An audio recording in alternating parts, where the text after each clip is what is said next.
What A'ja Wilson just did was unprecedented. I mean, on so many levels. She's arguably, allegedly, the reason Caitlin Clark was assaulted the entire 2024 basketball season in the W. I mean, what A'ja Wilson just did is really like... What just happened with A'ja Wilson is a game changer, and honestly, it's something that no one saw coming.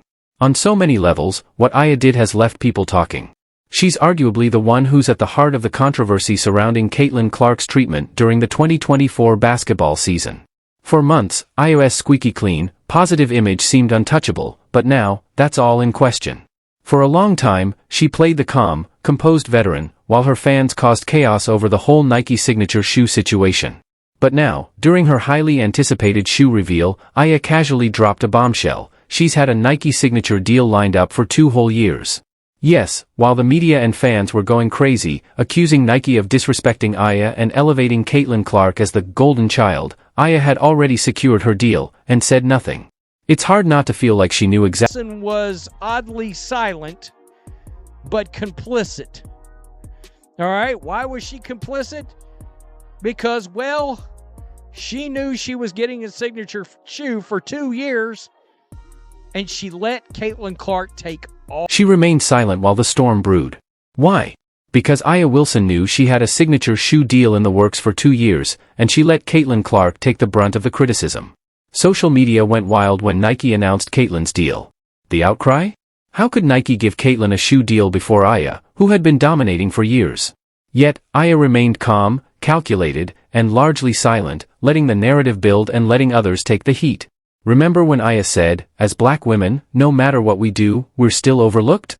If the situation had been reversed. A'ja Wilson is her name, quote, "It doesn't matter what we all do as black women, we're still going to be swept underneath the rug.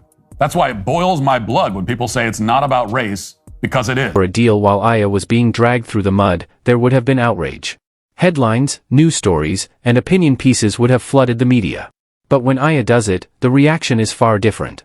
Instead of backlash, she's praised for being humble, but let's call it what it is, manipulation. She let Caitlin Clark bear the brunt of it to build a sympathy narrative based on something that wasn't entirely true. A'ja Wilson could have ended the drama with just one tweet, something simple like, "My time is coming, don't worry about me." Do you have any ideas what you would want your future sneaker to look like? I think the biggest thing for me is just I would love a low-top shoe. I play in a low-top shoe, so that's something that I would love to have carry over, and something that looks good. That's so key to... But she didn't.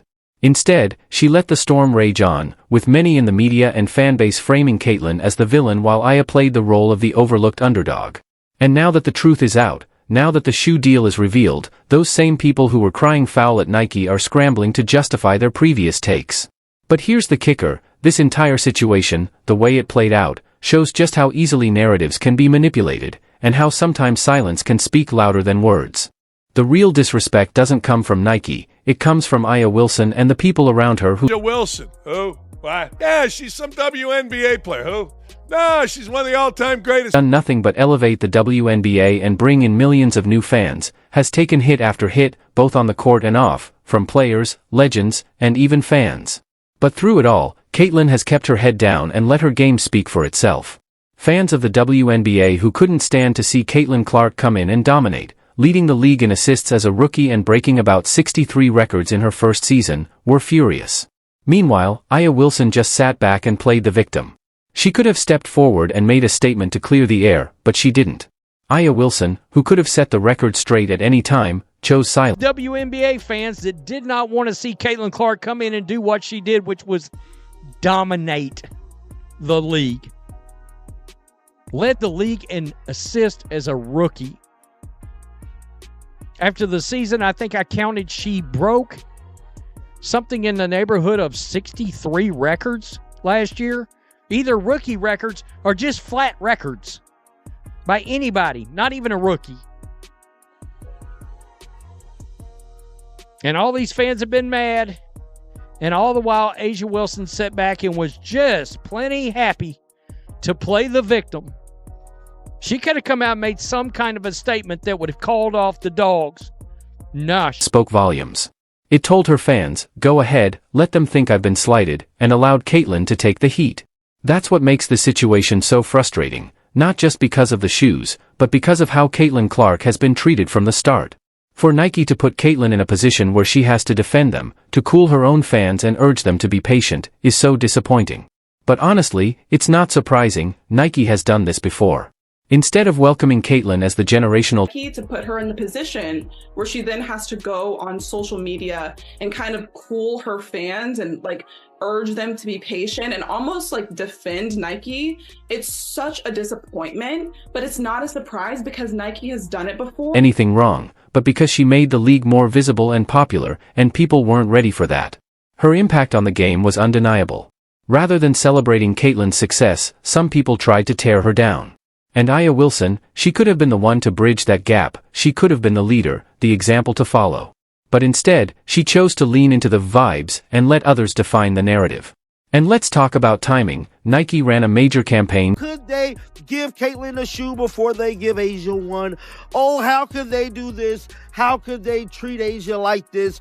Two-time MVP at the time, just before she even won the damn third one. They is wrong. Basketball right now, Caitlyn Clark. The player whose jersey sales broke records, whose games led the league in viewership, and who brought in fans who never cared about the WNBA before. Yet she was nowhere to be found. Almost like someone didn't want her in the spotlight just a little longer. But here's the real kicker, Nike had this awkward voiceover moment that basically showed they care about the revenue Caitlyn generates but don't want her front and center. The message was clear, we love the money she brings in, but let's keep her out of the spotlight. And then, after all this, Nike re-records their commercial and suddenly mentions Selling greatness! Asia Wilson, 3-time MVP. We got Jordan Childs, we got Juju Watkins, we got Sha'Carri Richardson. Okay. We got Arena Sabalenka. Champion. Hustling is not easy, but I love it. Sabrina, I know you want a T. Thinking about it? You're thinking about it. They're gonna go fast, kind of like Sha'Carri. I accept card. Where's the card? Come on. Oh wait, but what's in that box? These don't come out till March. They may or may not be shirts, but if I tell you, I'm gonna have to kill you. Oh, you want one of these? Nike.com. of the year. That's a shift, but it's not enough. How does that make sense? Caitlyn Clark is the one who's changed the game. She's drawing NBA-sized crowds, skyrocketing TV ratings, and redefining what's possible for women's basketball. But somehow, she's still treated like just another player. It's like the WNBA and some of its biggest names are happy to cash in on the wave Caitlyn created, but when it comes to truly recognizing her impact thing of all. So let's take a listen to this. Nike actually put this one out after the fact. You want to know what I'm selling? Rookie of the year, Caitlyn Clark. I know you want a T. Okay. Nike.com. They re-recorded it. Like, that's not even, I don't even know how many more videos I'll make about this, but Nike's got a lot of explaining to do. It all started with the Super Bowl commercial, with the snubbing of Caitlyn, with the fixing of the commercial, and now with the reveal of Aya's shoe deal. This whole saga has shaken the WNBA media's credibility to its core. These women weren't telling the truth. Let's be real, Caitlyn Clark getting a shoe deal before Aya Wilson? People made such a huge deal about it, but Caitlyn Clark should be the face of every WNBA campaign, every endorsement push, and every highlight reel. Instead of celebrating her success, the league seems to just be Good for Nike yet again, dog. I don't even know how many videos I'm gonna make today about Nike, but it looked like Nike is definitely the star of the day. All started with the Super Bowl commercial, them snubbing Caitlyn, them putting Caitlyn in, them fixing the commercial, them dropping Asia's shoe. Now, come to find out, Asia Wilson has single-handedly killed the WNBA media credibility forever. Yes, oh my goodness, these women was lying. Oh God almighty. They made such a big deal over Caitlyn Clark getting a shoe deal over into the party and is now stealing the spotlight from the hosts.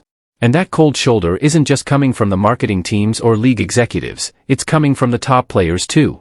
Enter Aya Wilson. Aya didn't need to be openly hostile. She didn't tweet anything nasty or stir up any public feuds. But she also didn't step in when her fanbase went after Caitlyn the moment Caitlyn got her Nike deal. Social media went wild, questioning Caitlyn's worth, her resume, and her place in the league. Meanwhile, Aya stayed quiet, perfectly strategic, letting the chaos unfold in the background. She was sipping tea while others were throwing punches. And let's not forget about Cheryl Swoops. She made headlines last week when she was praising some Indiana Fever players but completely forgot to mention Caitlin Clark. I called her out for it, asking, how can you ignore Caitlin Clark? She's changing the game. And let's be honest, that wasn't an accident. Cheryl Swoops is a champion, and she knows how to work the system. Aya got to play the... Cheryl Swoops made news. Now, she made news last week when she sat up there and was applauding Indiana Fever players, but then forgot to mention Caitlin Clark. She jumped all in my ass because I sat up there and said, hey, how you going to ignore Caitlin Clark? You know what she brings to the table. Golden child, who didn't deserve her place. But plot twist, Aya had her Nike deal lined up for 2 whole years. Yep, while Caitlin was getting dragged for her sneaker deal, Aya knew her own was already being designed and prepared for launch. She could have said something, just one tweet, one interview where she said, my shoes are coming too. That would have stopped the whole mob in its tracks. But she didn't say anything because letting Caitlin take the hits made Aya look more sympathetic.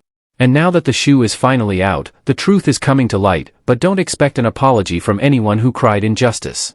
Suddenly, they've all gone quiet now that the narrative doesn't serve their agenda anymore. People were calling out why Caitlin Clark wasn't being marketed properly. Why wasn't Nike making her a bigger deal? Nike is facing some major backlash, and rightfully so. Caitlin's jersey sold out right after she was drafted, with a reported 1,000% increase in sales for the Indiana Fever. Every foul Caitlin doesn't get, every insult she endures, it's not just on her opponents, it's on the league for letting it happen. And it's on veterans like Aya Wilson, who had the power to ease the tension. Everybody was calling out, why are you not marketing your most marketable player? And I cannot disagree, because Nike, why? Your stock is going down.